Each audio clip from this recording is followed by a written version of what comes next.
Viral unggahan akun Instagram @faktakamera, mesin capit tak biasa ini dimiliki oleh sebuah toko. Bahkan tak tanggung-tanggung, mesin capit tersebut tampak diletakkan di teras toko dan bebas dimainkan oleh siapapun. Di video tersebut terlihat sekelompok driver ojek online yang rela mengantre dan mengerubungi mesin capit itu.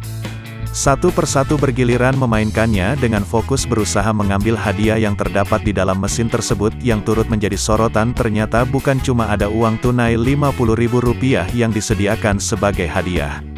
Sekilas beberapa box handphone baru juga bercampur di antara tumpukan uang itu.